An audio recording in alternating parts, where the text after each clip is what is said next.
Like ఒక scene లో emotion తగ్గించారు, బట్ దాని తర్వాత తను కంబ్యాక్ ఇచ్చిందనే దాని గురించి. డౌన్ అని కాదు, that is just a story అంతే, ఒక రిలేషన్షిప్ అంతే, దట్ హ్యాపెన్స్ అంటే. డౌన్ అని ఏమీ లేదు, మేల్ ఉమెన్ డిఫరెన్సియేషన్ కాదు. ఇట్స్ లైక్ ఒక సిచ్యుయేషన్ ఉంది, దానికి ఆ అమ్మాయి ఎలా ఫేస్ చేసింది, దాని నుంచి బయటికి ఎలా వచ్చింది. రష్మిక చాలా బాగుంది. Yeah, it's very nice. Thank you. Toxicity and self stand ఎలా తీసుకోవాలో ఏదన్నా సరే, మా ఫీలింగ్స్ గురించి దాని గురించి మూవీ అయితే చాలా బాగుంది. అంటే ఇప్పుడున్న జనరేషన్కి ఏమైనా పర్ఫెక్ట్ మెసేజ్ ఏమైనా చెప్తున్నారా? మెసేజ్ ఏమైనా చెప్తున్నారా?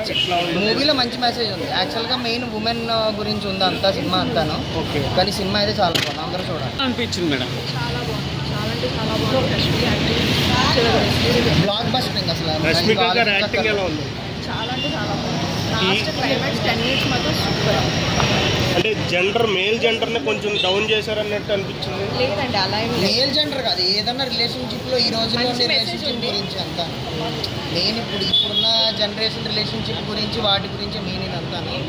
అండ్ మోర్ ఓవర్ ఏంటంటే ఫీలింగ్స్ అన్న దాని గురించి రెస్పెక్ట్ ఇవ్వడం, ఒక ఇండివిజువాలిటీ అండ్ ఒక డ్రీమ్ గురించి కానీ దేని గురించి అన్న మ్యూచువల్ రెస్పెక్ట్ అనేది ఉండాలి అన్న పాయింట్ ఆఫ్ వ్యూలో చేశారు సినిమా. అంటే ప్రస్తుత జనరేషన్లో ఏ జెండర్ మిస్టేక్ చేస్తుంది, వీళ్ళు ఏం కరెక్షన్ చేశారు?